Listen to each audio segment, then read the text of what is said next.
Garden structure is the permanent elements of your garden and how they interact with each other. It's your walls and fences, your evergreen trees and your deciduous trees. It's your evergreen hedges and shrubs. It's the paths, the patios, the arches and the pergolas, and even the pots. And it has been described as what's left in the garden when everything dies back for winter.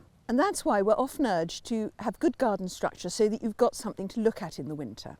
However, I've just visited Cloudehill, a garden that's famous for its borders, and I've really seen how having a good structure makes those borders sing. And I talked to the owner, Jeremy Francis, about how he created these borders. It's Alexandra here from the Middlesized Garden YouTube channel and blog, and this is one of a series of videos on beautiful borders. So if you don't want to miss them, press subscribe, and I'll put the previous videos into the description below, along with links to Cloudehill and the Diggers Club. This was never actually a garden. It was in fact a very famous old nursery, and it's in the Dandenongs in southern Australia, not far from Melbourne.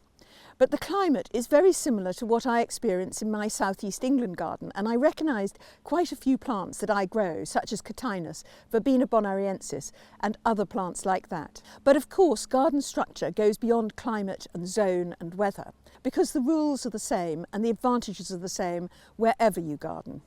So Jeremy, tell me, how do you start with a hot or a cool border? In terms of the garden, I suppose, we were trying to figure out how to make the most of a certain area that we had in the garden. So we started with the structure really. We of course had these two magnificent maples, and so they were central to the garden.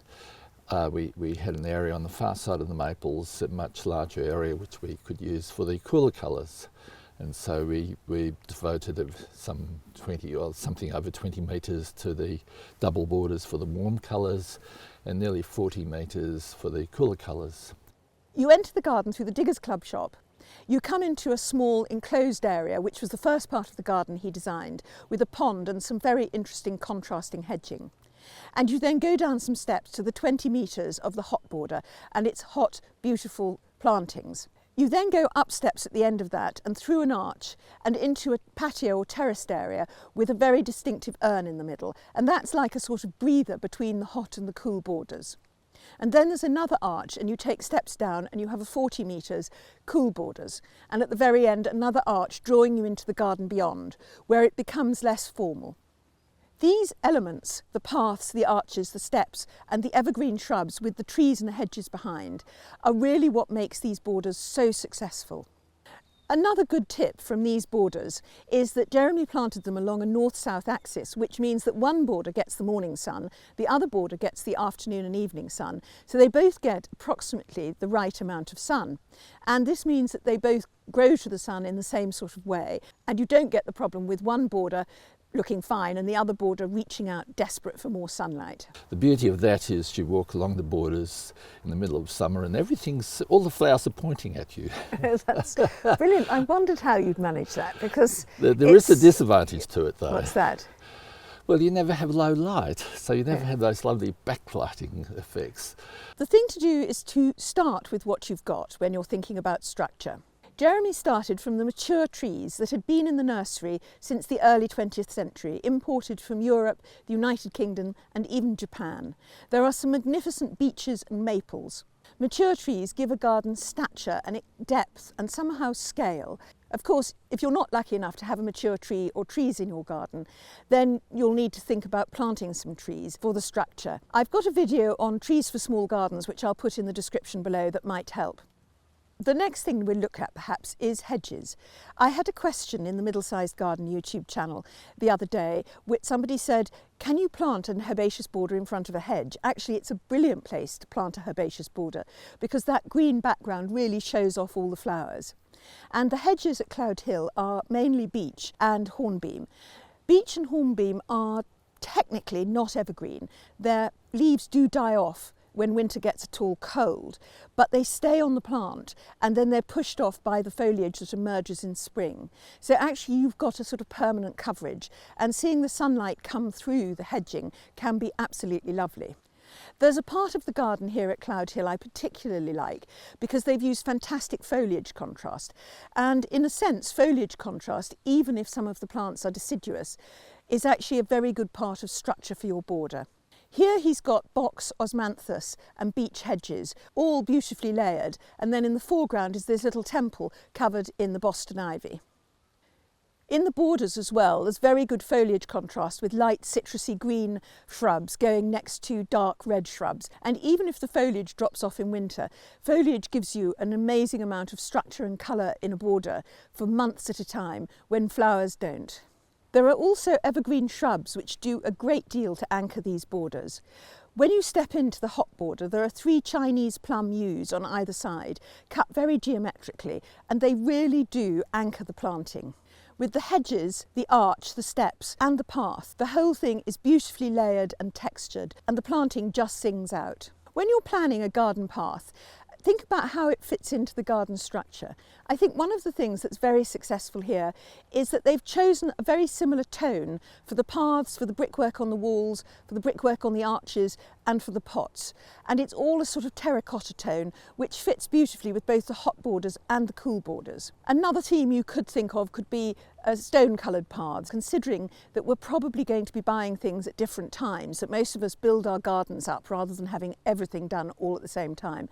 It is probably quite a nice idea to have a theme to say I'm either going to be like warm brick or I'm going to be like cool stone.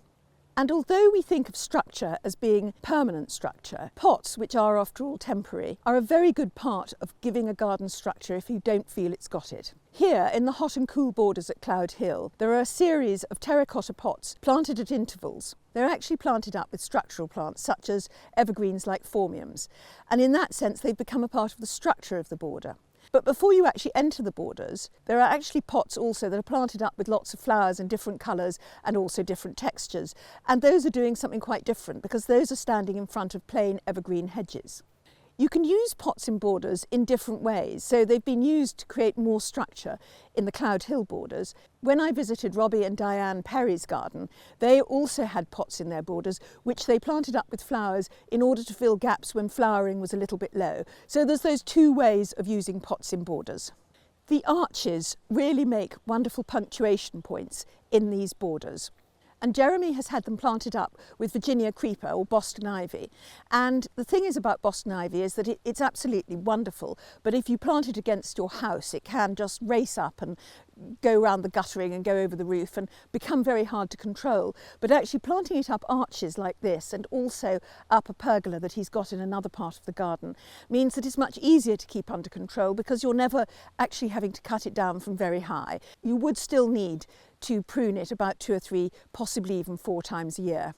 But of course in autumn it will turn a beautiful colour. So let's have a look at the herbaceous planting here, and Jeremy will show us some of the parts of the herbaceous cool and warm borders that are looking particularly good at the moment. This is Pennisetum villosum and a veronicastrum immediately behind, and the Verbena bonariensis. And then going on here, there's the yellow red hot pokers. Do you know what kind that is? I think that's actually a seedling.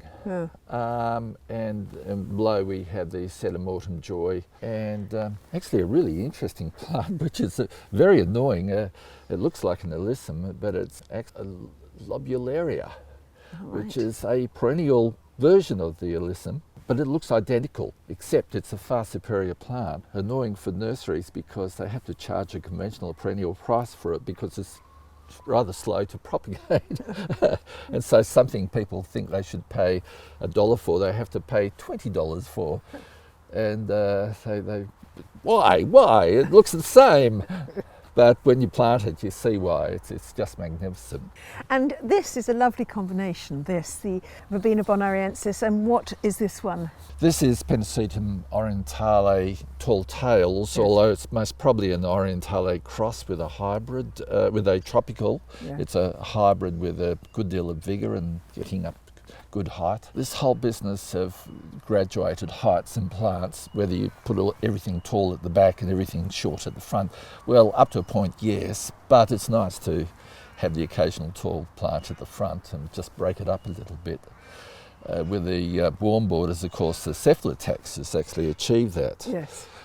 Whereas here, these borders are much longer, and we just use the occasional see-through front at the front, really, and the taller plants to the rear. Yes. So, talk me through this grouping here, what the plants are. Well, that's the Cephalotaxis, the Chinese plum yew, the fastigiate form. We're using a number of shrubs, Rosa moysiae, that one's geranium, and the silver pear. This is Crocosmia 7 Sunrise. Very pretty. It's absolutely at its best at the moment. Persicaria, not too sure which one. And here at the back, is that a dark leaf dahlia, isn't it? Yes, that's an interesting one, because that's a seedling, and the rose has kind of collapsed over it, but actually that's really interesting seedling, so I'm wondering whether we should do something about that one. Dig it up and well, preserve it. Make more of it, maybe put a name on it. Yes, that would be good. Now, all of these things, all the shrubs, all the trees are cut back heavily, Yeah. and the cissus we almost pollard, we just let it grow a tiny bit each year, but we keep it much tighter and denser. We lose the flowers, but you have a much more dramatic foliage effect. I've put together the beautiful borders into a playlist, and it covers shape, structure, colour, and also tips from wonderful head gardeners. So don't miss that, and that's at the end of this video. And thank you for watching. Goodbye.